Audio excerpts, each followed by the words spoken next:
어느 맑은 날, 강 건너편 깊은 숲속에서 한 아름다운 여인이 나타나는 것을 외로운 사냥꾼이 목격했습니다. 그녀는 그를 향해 손을 흔들며 감미로운 목소리로 노래를 불렀습니다. 오, 외로운 사냥꾼이여. 황혼의 고요함 속으로 이리 오세요.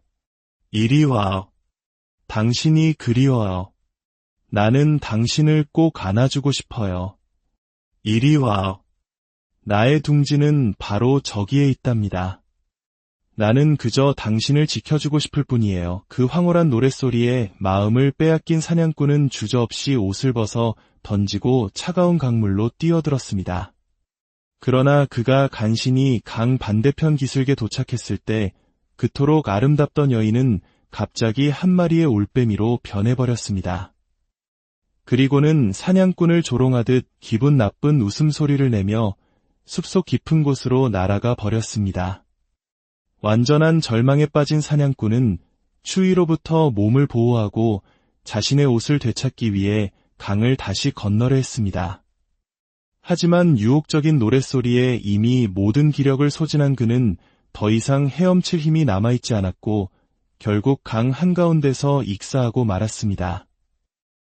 이야기가 그저 오래된 전설처럼 들리시나요?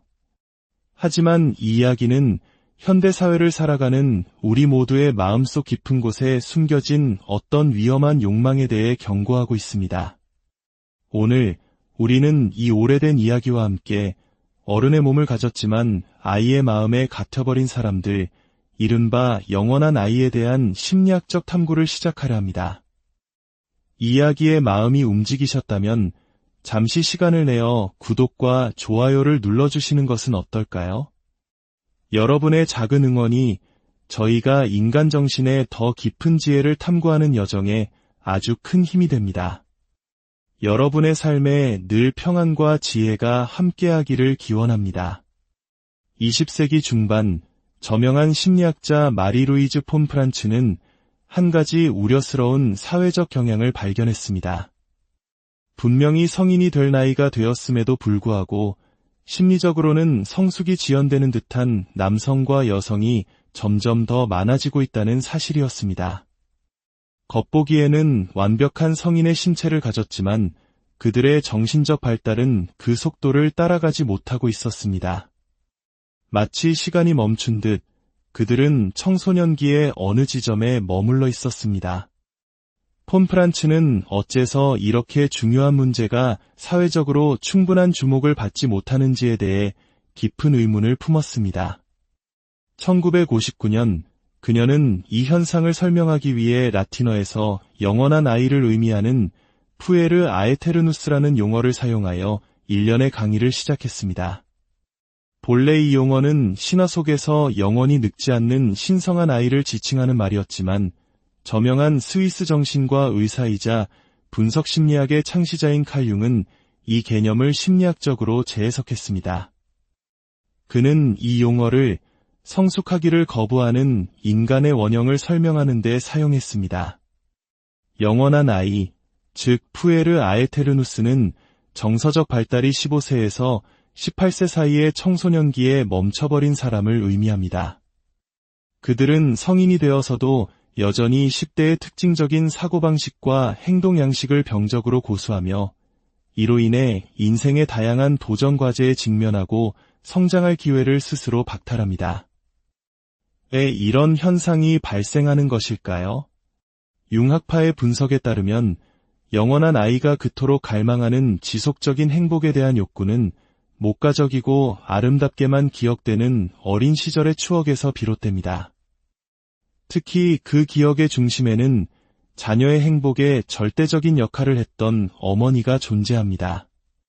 과거는 매력적이지만 다시는 돌아갈 수 없는 이상향으로 기억되고 이 기억은 감수성이 예민한 이들을 끊임없이 괴롭힙니다. 왜냐하면 그들이 마주한 현실 세계는 차갑고 적대적이며 때로는 잔인하기까지 하기 때문입니다. 유아적인 상태에 머무는 사람은 자신의 상황을 개선하기 위한 어떠한 노력도 결국에는 소용없을 것이라는 무력감에 빠져듭니다. 세상은 끊임없이 그들에게 희생과 용기를 요구하지만 현실은 그저 견디기 힘든 불만족의 원천이 될 뿐입니다. 결국 슬픔, 좌절, 두려움과 같은 부정적인 감정에 휩싸인 그들은 가장 익숙하고 편안했던 과거, 즉 어머니의 품속으로 후퇴하여 어린아이 같은 어른으로 남기를 선택합니다. 그들은 언젠가는 인생의 도전에 맞서야 한다는 사실을 머리로는 알고 있지만 상황에 압도되어 마비된 채 어머니의 애정을 중심으로 했던 비현실적인 어린 시절의 꿈에 매달립니다. 칼 융은 이러한 행동에 대해 단호하게 경고합니다. 당신이 부정하는 것은 당신을 복종시키고 당신이 받아들이는 것은 당신을 변화시킨다. 인생의 가장 힘들고 불편한 진실로부터 배우지 못하는 사람은 우주적 의식이 그 교훈을 깨달을 때까지 필요한 만큼 같은 상황을 반복해서 겪게 될 운명이라는 것입니다. 서두에 들려드렸던 사냥꾼의 이야기는 바로 영원한 아이의 비극을 상징합니다. 강 건너편 여인의 매혹적인 노래는 현실 세계의 고군분투와 어려움으로부터의 탈출, 즉 행복과 편안함, 끊임없는 따뜻함이 있는 어머니의 품으로 돌아가고 싶은 꿈을 약속합니다. 하지만 그 멜로디는 사실 목가적 회상 편향에 기반한 치명적인 덫입니다. 완벽했던 어린 시절로 돌아가고 싶다는 갈망은 결국 사람들을 무기력이라는 고통 속에 마비시키고 마침내 현실이라는 씁쓸한 맛에 잡아먹히게 만드는 환상일 뿐입니다. 강을 건너는 순진한 사냥꾼은 시간이 흐른다는 사실을 받아들이기를 거부하는 인간, 즉 영원한 아이의 모습을 상징적으로 보여줍니다. 과거에 대한 그리움, 즉 노스텔지어는 제대로 다루어지지 않으면 중독적이고 역기능적인 행동으로 나타날 수 있습니다. 그것은 우리로 하여금 현재와 미래에 비해 과거를 불균형적으로 이상화하게 만듭니다. 페루의 철학자 마리아노 이베리코의 말처럼 노스텔지어는 부재하는 것, 시간에 의해 잃어버린 것에 대한 기억의 매력을 더하고 동시에 그 부재로 인한 고통을 느끼게 하는 감정입니다. 결국 그것은 어제와 오늘 사이의 간극을 메우고 시간이 영원히 지워버린 과거의 상황 속으로 영혼을 다시 통합하려는 깊은 갈망인 것입니다. 칼 융은 이렇게 썼습니다. 어린아이 같은 어른은 어머니의 자양분이 풍부하고 매력적인 보호의 원 안에서 안식처를 찾는다. 그는 자신이 두려워하는 사회, 즉 그의 각성을 요구하는 사회에 대한 모든 유대와 책임으로부터 자유로운 아이의 상태를 추구한다. 폰 프란츠는 이미 수십 년 전에 이러한 푸에르 아에테르누스 문제가 새로운 양육 방식, 즉각적인 만족을 중시하는 문화의 부상, 그리고 성인으로 넘어가는 특정 통과 의례의 소멸로 인해 수십 년간 지속될 것이라고 예측했습니다. 그리고 그녀의 예측은 놀라울 정도로 정확하게 맞아떨어졌습니다. 오늘날 한국 사회에서도 이러한 현상은 더 이상 낯설지 않습니다. 우리는 부모님에게 경제적으로 의존하며 독립하지 못하는 캥거루족, 어른이 되기를 거부하는 피터팬 증후군이라는 말을 흔히 사용합니다. 많은 청년들이 직업적으로, 감정적으로, 재정적으로, 그리고 사회적으로 정체되어 있습니다. 30이 넘어서까지 때로는 그보다 더 오랫동안 부모님과 함께 살며 가족의 보살핌이라는 편안한 울타리 안에 머무르기 위해 독립이라는 거친 바다로 나아가기를 거부합니다. 그들은 스스로 가치 있는 무언가를 창조하기 위해 노력하는 대신 당장의 고통을 덜기 위해 즉각적인 쾌락을 선택합니다. 설상가상으로 그들은 자신이 부러워하는 사람들을 폄하하고 타인에 대한 분노, 죄책감, 증오심으로 가득 차게 됩니다. 이제 융의 주장의 핵심으로 더 깊이 들어가 보겠습니다. 융은 이러한 행동의 형성 과정에서 아버지와 어머니가 하는 역할에 더 큰 중점을 둡니다. 역사적으로 남성과 여성은 서로 다른 부모 역할을 맡아왔습니다. 어머니의 역할은 주로 위안을 주고 친밀하며 공감하는 것이었습니다. 이는 자녀와의 신체적, 정서적 상호작용을 통해 깊은 유대감을 형성하게 했고 이를 어머니 콤플렉스라고 부릅니다. 반면에 아버지의 주된 기능은 자녀와 그토록 긴밀한 정서적 유대를 형성하는 것이 아니었습니다. 아버지는 자녀가 미래에 실질적으로 방향을 잡고 독립적으로 발전하는 데 필요한 물질적, 정신적 자원을 제공하는 역할을 했습니다. 무엇보다 아버지는 자녀가 어머니와의 의존적 관계에서 벗어나 기능적인 성인이 되도록 돕는 것이 자신의 가장 중요한 목표임을 인식해야 했습니다. 즉, 어머니 콤플렉스를 극복하는 다리가 되어주는 것이 아버지의 역할이었습니다. 하지만 불행히도 많은 아버지들이 자녀에게 개별적인 지도와 보살핌을 제공할 능력이 없었습니다. 그러기 위해서는 아버지가 강하고 독립적이며 정서적으로 존재해야 했습니다. 또한 세상에는 싸워서 쟁취할 가치가 있는 것들이 있다는 것을 몸소 보여줘야 했습니다. 만약 한 아이가 역경에 대처하고 목표를 설정하며 공공장소에서 올바르게 행동하고 통찰력을 발휘하며 자제력을 행사할 수 있는 롤모델로부터 배우지 못했다면 어떻게 스스로의 힘으로 편안함을 포기하는 것이 성공으로 이어진다는 결론에 도달할 수 있을까요? 융에 따르면 아버지의 부재가 미치는 영향은 어머니에게 심각한 결과를 초래하며 문제를 더욱 악화시킵니다. 첫째, 어머니는 남성 모델의 부재를 보상하기 위해 자녀 양육에 있어 더욱 권위적인 인물로 변모합니다. 둘째, 그녀는 남편에게 버림받고 오해받는다는 느낌에서 오는 모든 정서적 허기를 아들을 통해 만족시키고 보상받으려 합니다. 이러한 상황은 융학파가 집어삼키는 어머니라고 부르는 존재를 만들어냅니다. 그녀는 과잉 보호하는 여성으로 아들의 모든 측면에 관여하며 스스로를 억압합니다.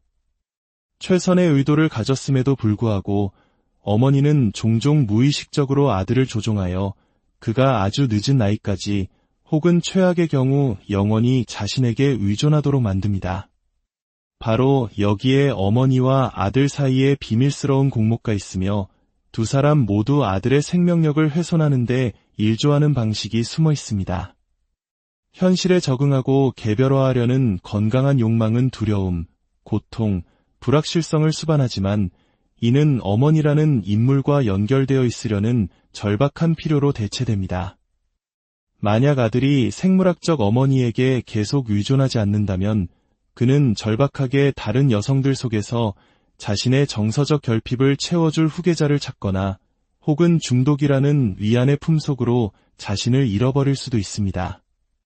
간단히 말해 만약 한 아이가 강한 어머니 콤플렉스를 가진 채 성인이 되면 그는 독립심을 키우고 자신의 의식을 재정립하려 하지 않을 것입니다. 대신 그는 어머니에게 노예처럼 종속되는 퇴행의 정신에 사로잡히게 될 것입니다. 이 개념을 현대적으로 이해하기 위해 1983년 된 카일리가 만든 피터팬 증후군이라는 용어를 살펴보겠습니다. 우리 대부분은 제임스 베리의 동화 피터팬 이야기를 들어보았거나 적어도 디즈니 영화를 한 번쯤은 보았을 것입니다. 피터팬은 웬디와 그녀의 남동생들을 잃어버린 아이들이 사는 아무도 늙지 않는 네버랜드로 초대합니다. 그곳에서 그들은 후크 선장을 만나게 됩니다. 후크 선장은 피터팬과 그의 친구들을 괴롭히는 것을 임무로 삼는 사악한 해적입니다. 후크 선장은 피터팬의 행동을 이해하는데 매우 중요한 역할을 합니다. 혹시 그의 가장 큰 두려움이 무엇이었는지 기억하시나요? 그것은 바로 그의 왼손을 먹어치우고 그를 마저 삼키기 위해 시도 때도 없이 쫓아다니는 악어였습니다.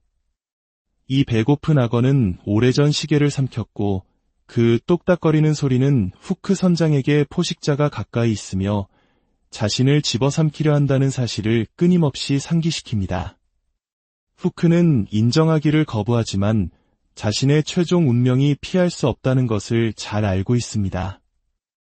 이 악어는 바로 인생의 유한함을 상징합니다. 시계바늘의 움직임이 우리를 영원 속으로 삼켜버리는 것은 시간 문제일 뿐입니다.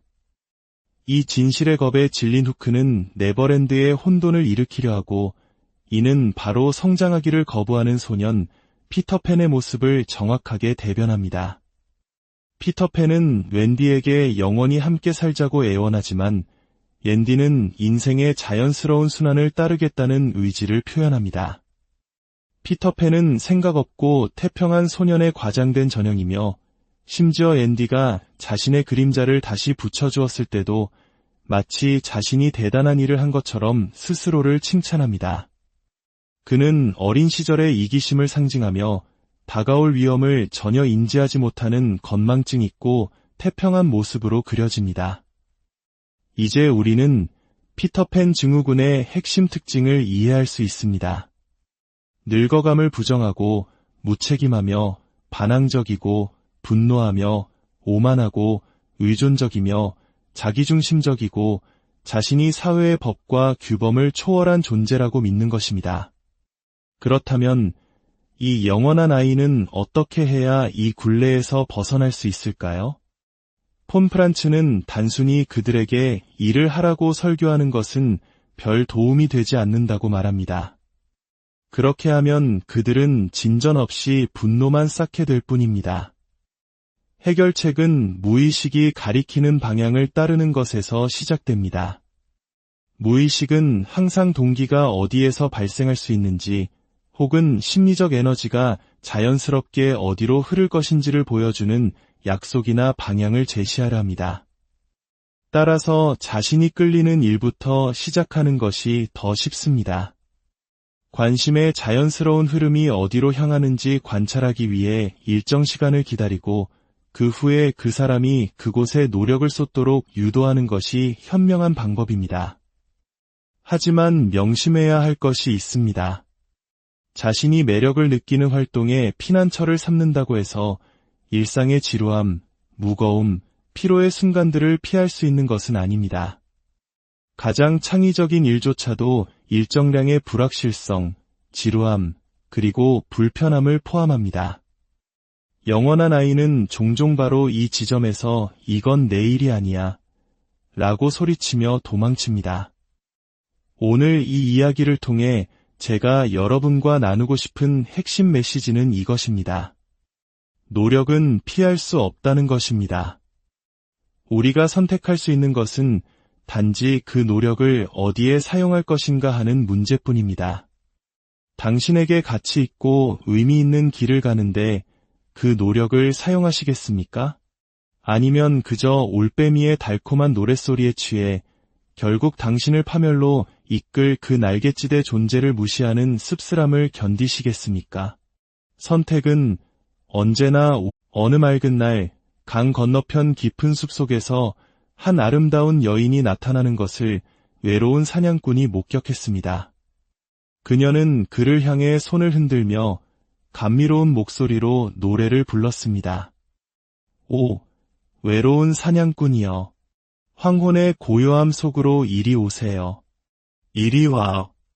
당신이 그리워요. 나는 당신을 꼭 안아주고 싶어요.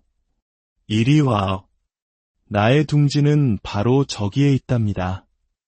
나는 그저 당신을 지켜주고 싶을 뿐이에요. 그 황홀한 노랫소리에 마음을 빼앗긴 사냥꾼은 주저없이 옷을 벗어 던지고 차가운 강물로 뛰어들었습니다.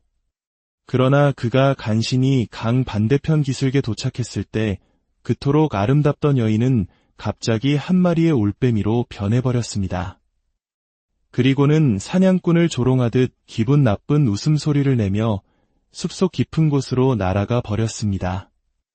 완전한 절망에 빠진 사냥꾼은 추위로부터 몸을 보호하고 자신의 옷을 되찾기 위해 강을 다시 건너려 했습니다. 하지만 유혹적인 노랫소리에 이미 모든 기력을 소진한 그는 더 이상 헤엄칠 힘이 남아있지 않았고 결국 강 한가운데서 익사하고 말았습니다. 이야기가 그저 오래된 전설처럼 들리시나요? 하지만 이 이야기는 현대사회를 살아가는 우리 모두의 마음속 깊은 곳에 숨겨진 어떤 위험한 욕망에 대해 경고하고 있습니다. 오늘 우리는 이 오래된 이야기와 함께 어른의 몸을 가졌지만 아이의 마음에 갇혀버린 사람들, 이른바 영원한 아이에 대한 심리학적 탐구를 시작하려 합니다.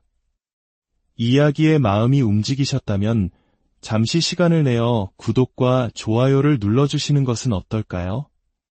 여러분의 작은 응원이 저희가 인간 정신의 더 깊은 지혜를 탐구하는 여정에 아주 큰 힘이 됩니다. 여러분의 삶에 늘 평안과 지혜가 함께하기를 기원합니다. 20세기 중반 저명한 심리학자 마리 루이즈 폰 프란츠는 한 가지 우려스러운 사회적 경향을 발견했습니다. 분명히 성인이 될 나이가 되었음에도 불구하고 심리적으로는 성숙이 지연되는 듯한 남성과 여성이 점점 더 많아지고 있다는 사실이었습니다.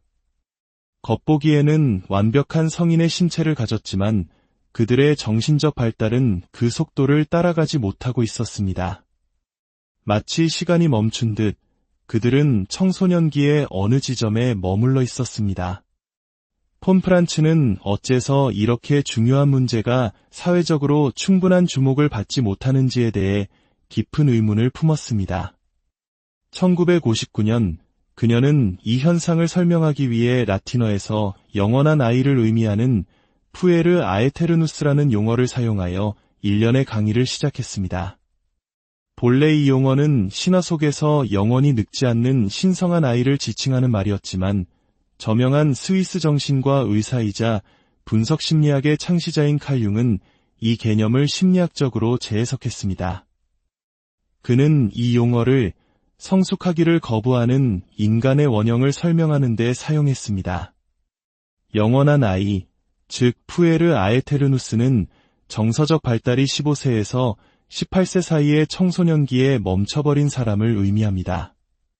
그들은 성인이 되어서도 여전히 10대의 특징적인 사고방식과 행동 양식을 병적으로 고수하며 이로 인해 인생의 다양한 도전 과제에 직면하고 성장할 기회를 스스로 박탈합니다. 왜 이런 현상이 발생하는 것일까요? 융학파의 분석에 따르면 영원한 아이가 그토록 갈망하는 지속적인 행복에 대한 욕구는 목가적이고 아름답게만 기억되는 어린 시절의 추억에서 비롯됩니다.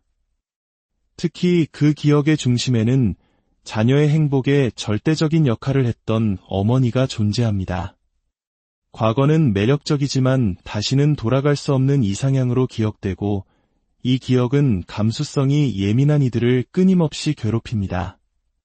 왜냐하면 그들이 마주한 현실 세계는 차갑고 적대적이며 때로는 잔인하기까지 하기 때문입니다. 유아적인 상태에 머무는 사람은 자신의 상황을 개선하기 위한 어떠한 노력도 결국에는 소용없을 것이라는 무력감에 빠져듭니다. 세상은 끊임없이 그들에게 희생과 용기를 요구하지만 현실은 그저 견디기 힘든 불만족의 원천이 될 뿐입니다. 결국 슬픔, 좌절, 두려움과 같은 부정적인 감정에 휩싸인 그들은 가장 익숙하고 편안했던 과거, 즉 어머니의 품속으로 후퇴하여 어린아이 같은 어른으로 남기를 선택합니다. 그들은 언젠가는 인생의 도전에 맞서야 한다는 사실을 머리로는 알고 있지만 상황에 압도되어 마비된 채 어머니의 애정을 중심으로 했던 비현실적인 어린 시절의 꿈에 매달립니다. 칼 융은 이러한 행동에 대해 단호하게 경고합니다. 당신이 부정하는 것은 당신을 복종시키고 당신이 받아들이는 것은 당신을 변화시킨다. 인생의 가장 힘들고 불편한 진실로부터 배우지 못하는 사람은 우주적 의식이 그 교훈을 깨달을 때까지 필요한 만큼 같은 상황을 반복해서 겪게 될 운명이라는 것입니다. 서두에 들려드렸던 사냥꾼의 이야기는 바로 영원한 아이의 비극을 상징합니다. 강 건너편 여인의 매혹적인 노래는 현실 세계의 고군분투와 어려움으로부터의 탈출, 즉 행복과 편안함, 끊임없는 따뜻함이 있는 어머니의 품으로 돌아가고 싶은 꿈을 약속합니다. 하지만 그 멜로디는 사실 목가적 회상 편향에 기반한 치명적인 덫입니다.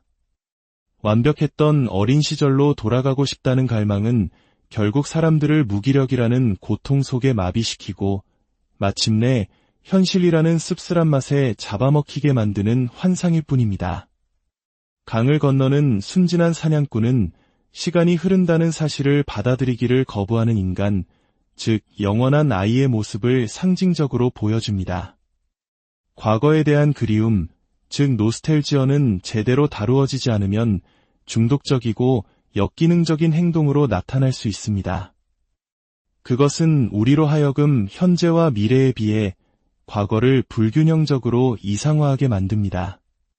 페루의 철학자 마리아노 이베리코의 말처럼 노스텔지어는 부재하는 것, 시간에 의해 잃어버린 것에 대한 기억의 매력을 더하고 동시에 그 부재로 인한 고통을 느끼게 하는 감정입니다.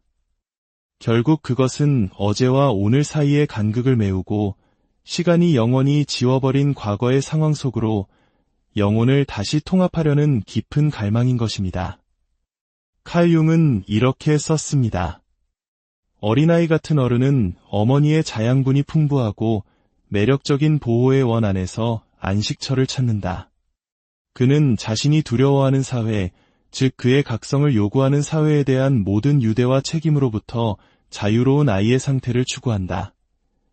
폰 프란츠는 이미 수십 년 전에 이러한 푸에르 아에테르누스 문제가 새로운 양육 방식, 즉각적인 만족을 중시하는 문화의 부상, 그리고 성인으로 넘어가는 특정 통과 의례의 소멸로 인해 수십 년간 지속될 것이라고 예측했습니다.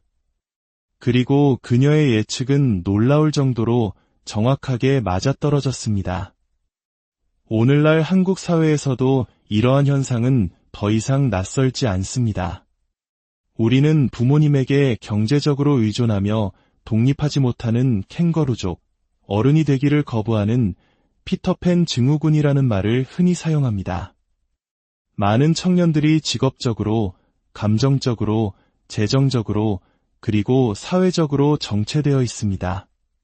30이 넘어서까지 때로는 그보다 더 오랫동안 부모님과 함께 살며 가족의 보살핌이라는 편안한 울타리 안에 머무르기 위해 독립이라는 거친 바다로 나아가기를 거부합니다. 그들은 스스로 가치 있는 무언가를 창조하기 위해 노력하는 대신 당장의 고통을 덜기 위해 즉각적인 쾌락을 선택합니다. 설상가상으로 그들은 자신이 부러워하는 사람들을 폄하하고 타인에 대한 분노, 죄책감, 증오심으로 가득 차게 됩니다. 이제 융의 주장의 핵심으로 더 깊이 들어가 보겠습니다. 융은 이러한 행동의 형성 과정에서 아버지와 어머니가 하는 역할에 더 큰 중점을 둡니다. 역사적으로 남성과 여성은 서로 다른 부모 역할을 맡아왔습니다. 어머니의 역할은 주로 위안을 주고 친밀하며 공감하는 것이었습니다. 이는 자녀와의 신체적, 정서적 상호작용을 통해 깊은 유대감을 형성하게 했고 이를 어머니 콤플렉스라고 부릅니다. 반면에 아버지의 주된 기능은 자녀와 그토록 긴밀한 정서적 유대를 형성하는 것이 아니었습니다. 아버지는 자녀가 미래에 실질적으로 방향을 잡고 독립적으로 발전하는 데 필요한 물질적, 정신적 자원을 제공하는 역할을 했습니다. 무엇보다 아버지는 자녀가 어머니와의 의존적 관계에서 벗어나 기능적인 성인이 되도록 돕는 것이 자신의 가장 중요한 목표임을 인식해야 했습니다. 즉, 어머니 콤플렉스를 극복하는 다리가 되어주는 것이 아버지의 역할이었습니다. 하지만 불행히도 많은 아버지들이 자녀에게 개별적인 지도와 보살핌을 제공할 능력이 없었습니다. 그러기 위해서는 아버지가 강하고 독립적이며 정서적으로 존재해야 했습니다. 또한 세상에는 싸워서 쟁취할 가치가 있는 것들이 있다는 것을 몸소 보여줘야 했습니다. 만약 한 아이가 역경에 대처하고 목표를 설정하며 공공장소에서 올바르게 행동하고 통찰력을 발휘하며 자제력을 행사할 수 있는 롤모델로부터 배우지 못했다면 어떻게 스스로의 힘으로 편안함을 포기하는 것이 성공으로 이어진다는 결론에 도달할 수 있을까요? 융에 따르면 아버지의 부재가 미치는 영향은 어머니에게 심각한 결과를 초래하며 문제를 더욱 악화시킵니다. 첫째, 어머니는 남성 모델의 부재를 보상하기 위해 자녀 양육에 있어 더욱 권위적인 인물로 변모합니다. 둘째, 그녀는 남편에게 버림받고 오해받는다는 느낌에서 오는 모든 정서적 허기를 아들을 통해 만족시키고 보상받으려 합니다. 이러한 상황은 융학파가 집어삼키는 어머니라고 부르는 존재를 만들어냅니다. 그녀는 과잉 보호하는 여성으로 아들의 모든 측면에 관여하며 스스로를 억압합니다. 최선의 의도를 가졌음에도 불구하고 어머니는 종종 무의식적으로 아들을 조종하여 그가 아주 늦은 나이까지 혹은 최악의 경우 영원히 자신에게 의존하도록 만듭니다. 바로 여기에 어머니와 아들 사이에 비밀스러운 공모가 있으며 두 사람 모두 아들의 생명력을 훼손하는 데 일조하는 방식이 숨어 있습니다. 현실에 적응하고 개별화하려는 건강한 욕망은 두려움, 고통, 불확실성을 수반하지만 이는 어머니라는 인물과 연결되어 있으려는 절박한 필요로 대체됩니다. 만약 아들이 생물학적 어머니에게 계속 의존하지 않는다면 그는 절박하게 다른 여성들 속에서 자신의 정서적 결핍을 채워줄 후계자를 찾거나 혹은 중독이라는 위안의 품속으로 자신을 잃어버릴 수도 있습니다. 간단히 말해 만약 한 아이가 강한 어머니 콤플렉스를 가진 채 성인이 되면 그는 독립심을 키우고 자신의 의식을 재정립하려 하지 않을 것입니다. 대신 그는 어머니에게 노예처럼 종속되는 퇴행의 정신에 사로잡히게 될 것입니다. 이 개념을 현대적으로 이해하기 위해 1983년 된 카일리가 만든 피터팬 증후군이라는 용어를 살펴보겠습니다. 우리 대부분은 제임스 베리의 동화 피터팬 이야기를 들어보았거나 적어도 디즈니 영화를 한 번쯤은 보았을 것입니다. 피터팬은 웬디와 그녀의 남동생들을 잃어버린 아이들이 사는 아무도 늙지 않는 네버랜드로 초대합니다. 그곳에서 그들은 후크 선장을 만나게 됩니다. 후크 선장은 피터팬과 그의 친구들을 괴롭히는 것을 임무로 삼는 사악한 해적입니다. 후크 선장은 피터팬의 행동을 이해하는데 매우 중요한 역할을 합니다. 혹시 그의 가장 큰 두려움이 무엇이었는지 기억하시나요? 그것은 바로 그의 왼손을 먹어치우고 그를 마저 삼키기 위해 시도 때도 없이 쫓아다니는 악어였습니다. 이 배고픈 악어는 오래전 시계를 삼켰고 그 똑딱거리는 소리는 후크 선장에게 포식자가 가까이 있으며 자신을 집어삼키려 한다는 사실을 끊임없이 상기시킵니다.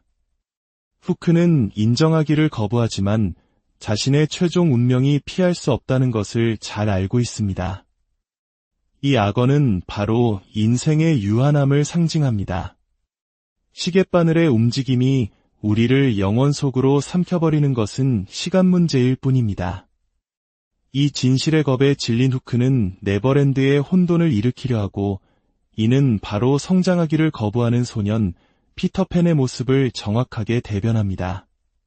피터팬은 웬디에게 영원히 함께 살자고 애원하지만 옌디는 인생의 자연스러운 순환을 따르겠다는 의지를 표현합니다. 피터팬은 생각 없고 태평한 소년의 과장된 전형이며 심지어 앤디가 자신의 그림자를 다시 붙여주었을 때도 마치 자신이 대단한 일을 한 것처럼 스스로를 칭찬합니다. 그는 어린 시절의 이기심을 상징하며 다가올 위험을 전혀 인지하지 못하는 건망증 있고 태평한 모습으로 그려집니다. 이제 우리는 피터팬 증후군의 핵심 특징을 이해할 수 있습니다. 늙어감을 부정하고 무책임하며 반항적이고 분노하며 오만하고 의존적이며 자기중심적이고 자신이 사회의 법과 규범을 초월한 존재라고 믿는 것입니다. 그렇다면 이 영원한 아이는 어떻게 해야 이 굴레에서 벗어날 수 있을까요? 폰 프란츠는 단순히 그들에게 일을 하라고 설교하는 것은 별 도움이 되지 않는다고 말합니다.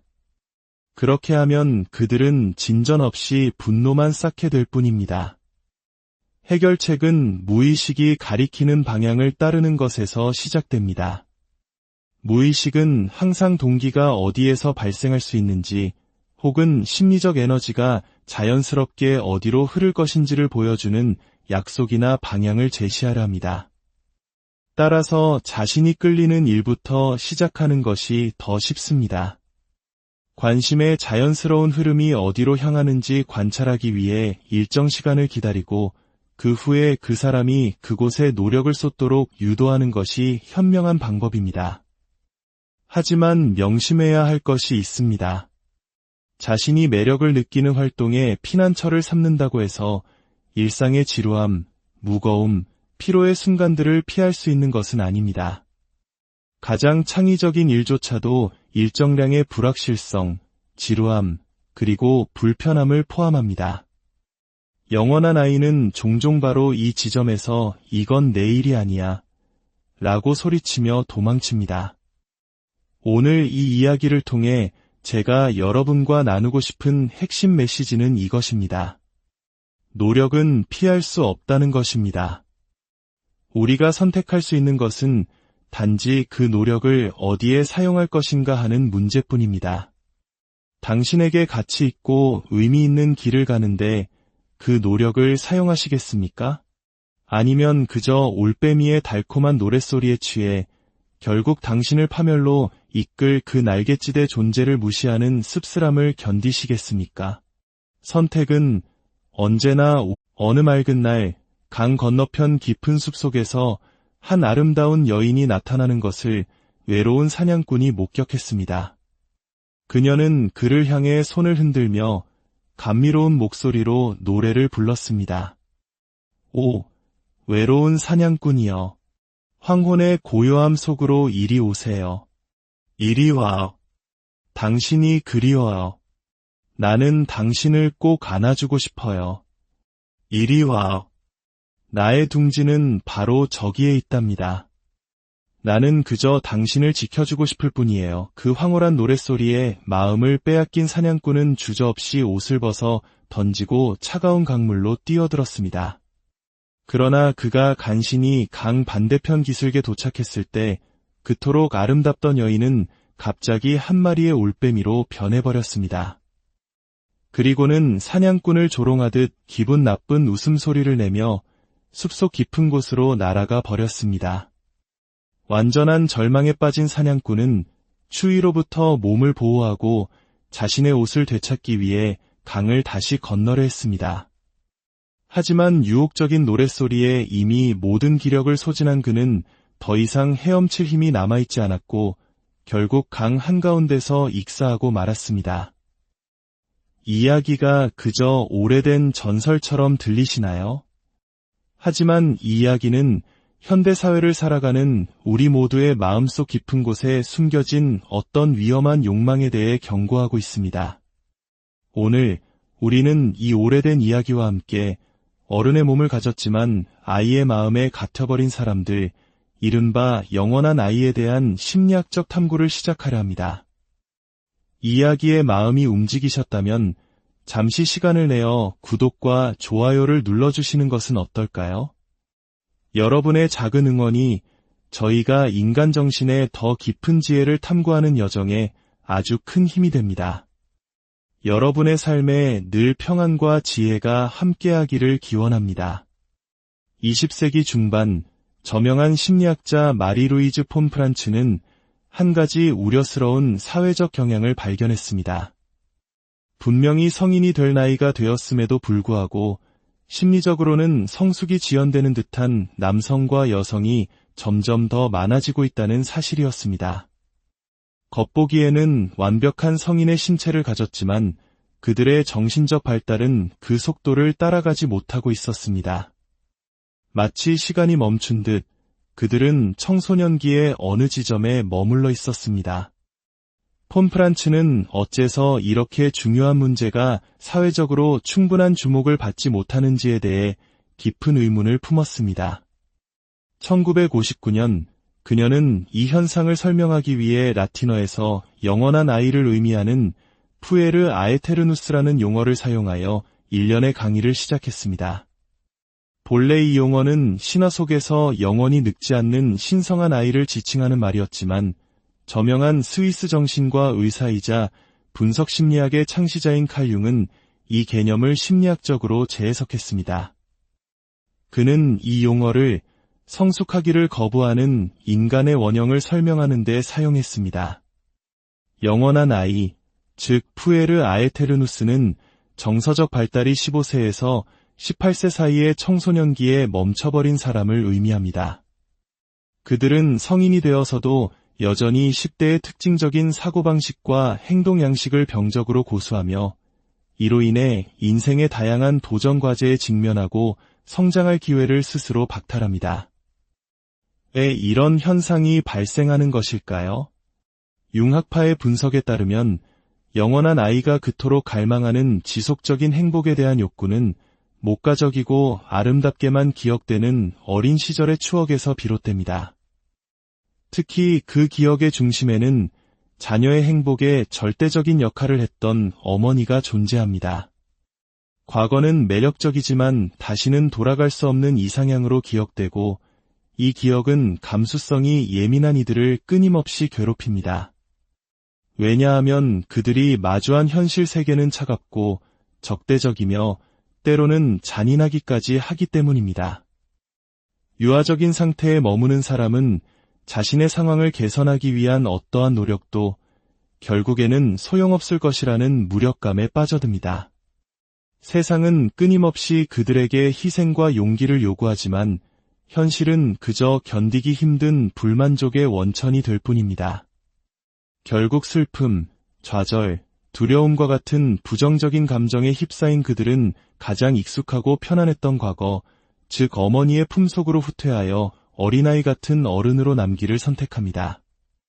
그들은 언젠가는 인생의 도전에 맞서야 한다는 사실을 머리로는 알고 있지만 상황에 압도되어 마비된 채 어머니의 애정을 중심으로 했던 비현실적인 어린 시절의 꿈에 매달립니다.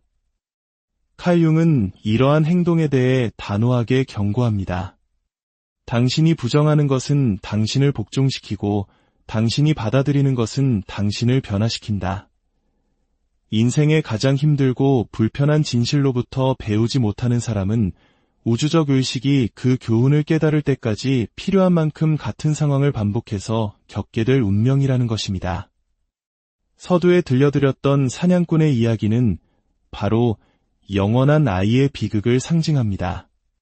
강 건너편 여인의 매혹적인 노래는 현실 세계의 고군분투와 어려움으로부터의 탈출, 즉 행복과 편안함, 끊임없는 따뜻함이 있는 어머니의 품으로 돌아가고 싶은 꿈을 약속합니다.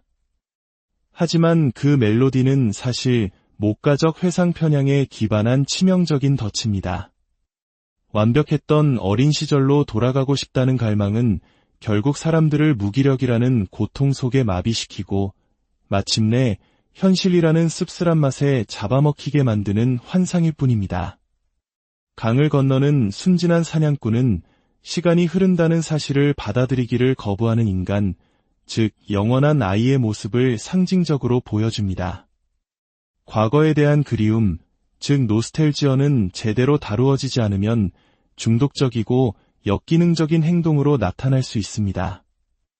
그것은 우리로 하여금 현재와 미래에 비해 과거를 불균형적으로 이상화하게 만듭니다.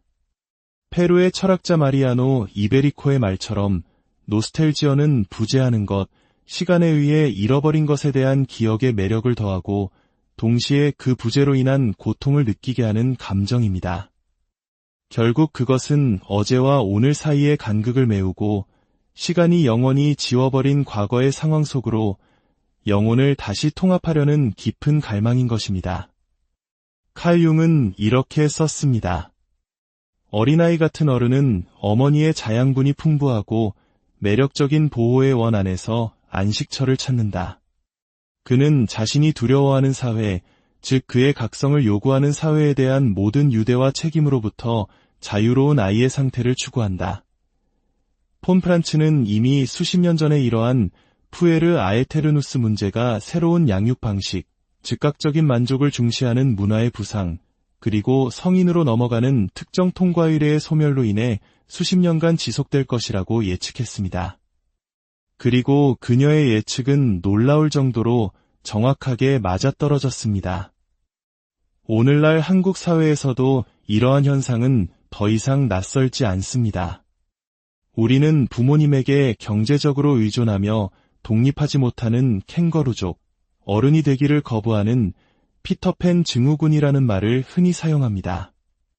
많은 청년들이 직업적으로, 감정적으로, 재정적으로, 그리고 사회적으로 정체되어 있습니다. 30이 넘어서까지 때로는 그보다 더 오랫동안 부모님과 함께 살며 가족의 보살핌이라는 편안한 울타리 안에 머무르기 위해 독립이라는 거친 바다로 나아가기를 거부합니다. 그들은 스스로 가치 있는 무언가를 창조하기 위해 노력하는 대신 당장의 고통을 덜기 위해 즉각적인 쾌락을 선택합니다. 설상가상으로 그들은 자신이 부러워하는 사람들을 폄하하고 타인에 대한 분노, 죄책감, 증오심으로 가득 차게 됩니다. 이제 융의 주장의 핵심으로 더 깊이 들어가 보겠습니다. 융은 이러한 행동의 형성 과정에서 아버지와 어머니가 하는 역할에 더 큰 중점을 둡니다. 역사적으로 남성과 여성은 서로 다른 부모 역할을 맡아왔습니다. 어머니의 역할은 주로 위안을 주고 친밀하며 공감하는 것이었습니다. 이는 자녀와의 신체적, 정서적 상호작용을 통해 깊은 유대감을 형성하게 했고, 이를 어머니 콤플렉스라고 부릅니다. 반면에 아버지의 주된 기능은 자녀와 그토록 긴밀한 정서적 유대를 형성하는 것이 아니었습니다. 아버지는 자녀가 미래에 실질적으로 방향을 잡고 독립적으로 발전하는 데 필요한 물질적, 정신적 자원을 제공하는 역할을 했습니다. 무엇보다 아버지는 자녀가 어머니와의 의존적 관계에서 벗어나 기능적인 성인이 되도록 돕는 것이 자신의 가장 중요한 목표임을 인식해야 했습니다. 즉, 어머니 콤플렉스를 극복하는 다리가 되어주는 것이 아버지의 역할이었습니다. 하지만 불행히도 많은 아버지들이 자녀에게 개별적인 지도와 보살핌을 제공할 능력이 없었습니다. 그러기 위해서는 아버지가 강하고 독립적이며 정서적으로 존재해야 했습니다. 또한 세상에는 싸워서 쟁취할 가치가 있는 것들이 있다는 것을 몸소 보여줘야 했습니다. 만약 한 아이가 역경에 대처하고 목표를 설정하며 공공장소에서 올바르게 행동하고 통찰력을 발휘하며 자제력을 행사할 수 있는 롤모델로부터 배우지 못했다면 어떻게 스스로의 힘으로 편안함을 포기하는 것이 성공으로 이어진다는 결론에 도달할 수 있을까요? 융에 따르면 아버지의 부재가 미치는 영향은 어머니에게 심각한 결과를 초래하며 문제를 더욱 악화시킵니다. 첫째, 어머니는 남성 모델의 부재를 보상하기 위해 자녀 양육에 있어 더욱 권위적인 인물로 변모합니다. 둘째, 그녀는 남편에게 버림받고 오해받는다는 느낌에서 오는 모든 정서적 허기를 아들을 통해 만족시키고 보상받으려 합니다. 이러한 상황은 융학파가 집어삼키는 어머니라고 부르는 존재를 만들어냅니다. 그녀는 과잉 보호하는 여성으로 아들의 산모든 측면에 관여하며 스스로를 억압합니다. 최선의 의도를 가졌음에도 불구하고 어머니는 종종 무의식적으로 아들을 조종하여 그가 아주 늦은 나이까지 혹은 최악의 경우 영원히 자신에게 의존하도록 만듭니다. 바로 여기에 어머니와 아들 사이에 비밀스러운 공모가 있으며 두 사람 모두 아들의 생명력을 훼손하는 데 일조하는 방식이 숨어 있습니다. 현실에 적응하고 개별화하려는 건강한 욕망은 두려움, 고통, 불확실성을 수반하지만 이는 어머니라는 인물과 연결되어 있으려는 절박한 필요로 대체됩니다. 만약 아들이 생물학적 어머니에게 계속 의존하지 않는다면 그는 절박하게 다른 여성들 속에서 자신의 정서적 결핍을 채워줄 후계자를 찾거나 혹은 중독이라는 위안의 품속으로 자신을 잃어버릴 수도 있습니다. 간단히 말해 만약 한 아이가 강한 어머니 콤플렉스를 가진 채 성인이 되면 그는 독립심을 키우고 자신의 의식을 재정립하려 하지 않을 것입니다. 대신 그는 어머니에게 노예처럼 종속되는 퇴행의 정신에 사로잡히게 될 것입니다. 이 개념을 현대적으로 이해하기 위해 1983년 된 카일리가 만든 피터팬 증후군이라는 용어를 살펴보겠습니다. 우리 대부분은 제임스 베리의 동화 피터팬 이야기를 들어보았거나 적어도 디즈니 영화를 한 번쯤은 보았을 것입니다. 피터팬은 웬디와 그녀의 남동생들을 잃어버린 아이들이 사는 아무도 늙지 않는 네버랜드로 초대합니다. 그곳에서 그들은 후크 선장을 만나게 됩니다. 후크 선장은 피터팬과 그의 친구들을 괴롭히는 것을 임무로 삼는 사악한 해적입니다. 후크 선장은 피터팬의 행동을 이해하는데 매우 중요한 역할을 합니다. 혹시 그의 가장 큰 두려움이 무엇이었는지 기억하시나요?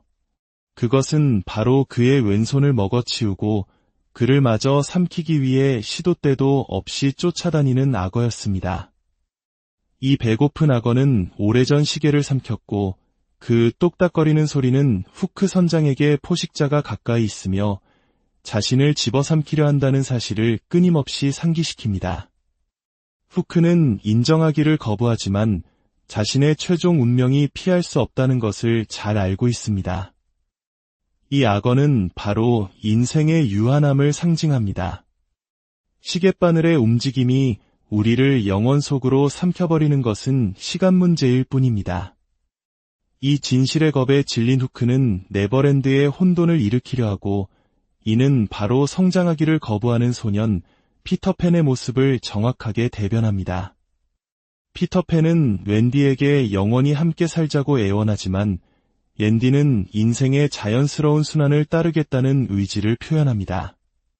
피터팬은 생각 없고 태평한 소년의 과장된 전형이며 심지어 앤디가 자신의 그림자를 다시 붙여주었을 때도 마치 자신이 대단한 일을 한 것처럼 스스로를 칭찬합니다.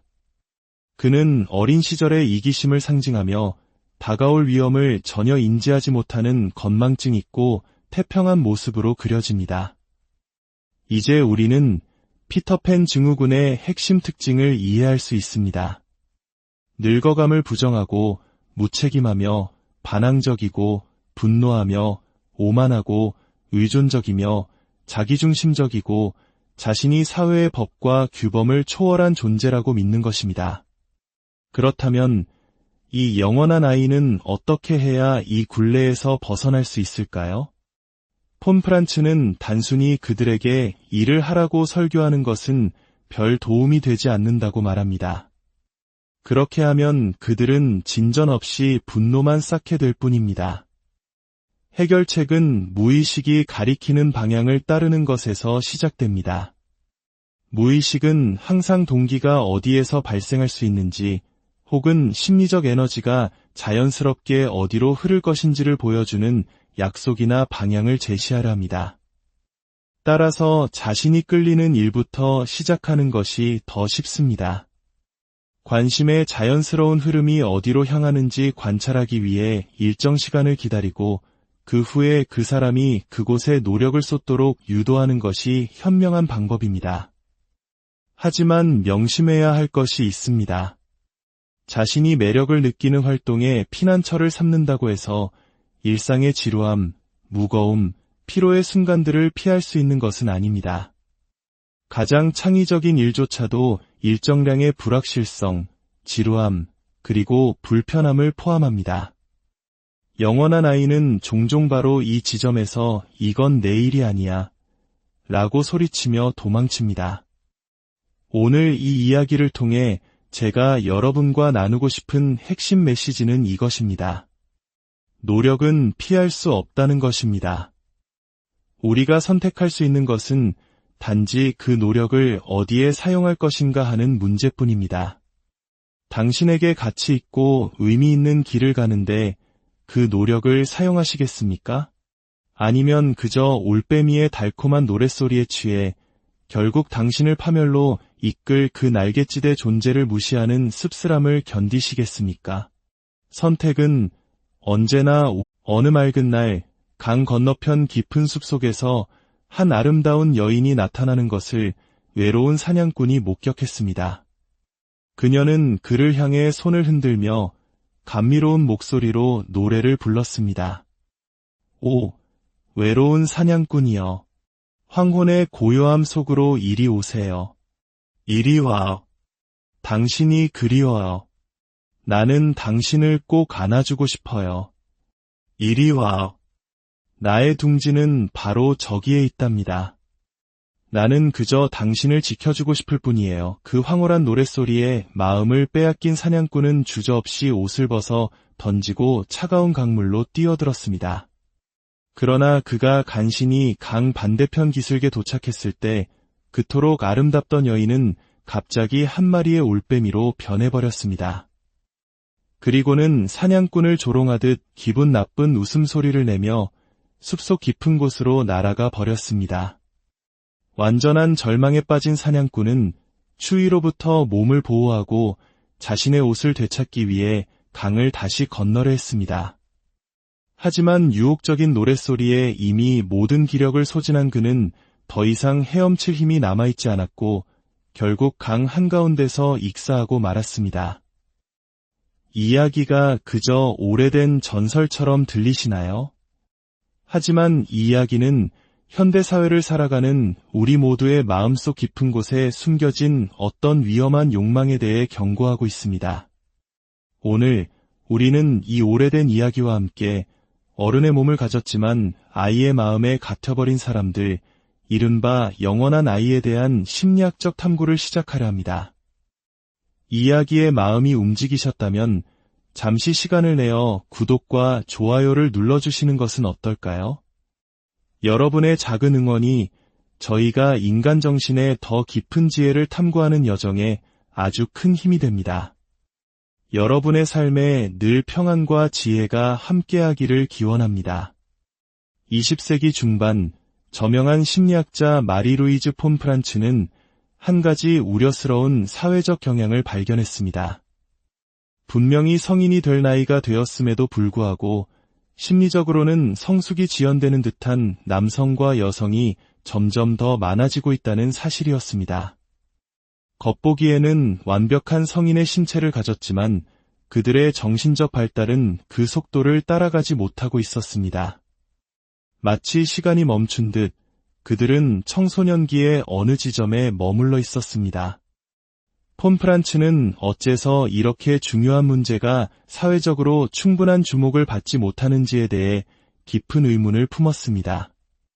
1959년 그녀는 이 현상을 설명하기 위해 라틴어에서 영원한 아이를 의미하는 푸에르 아에테르누스라는 용어를 사용하여 일련의 강의를 시작했습니다.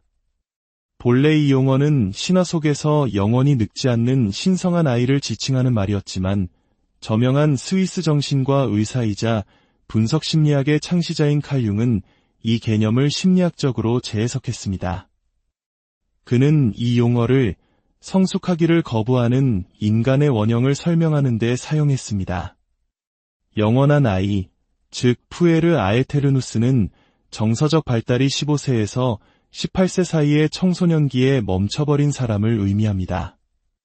그들은 성인이 되어서도 여전히 10대의 특징적인 사고방식과 행동 양식을 병적으로 고수하며 이로 인해 인생의 다양한 도전 과제에 직면하고 성장할 기회를 스스로 박탈합니다. 왜 이런 현상이 발생하는 것일까요? 융학파의 분석에 따르면 영원한 아이가 그토록 갈망하는 지속적인 행복에 대한 욕구는 목가적이고 아름답게만 기억되는 어린 시절의 추억에서 비롯됩니다.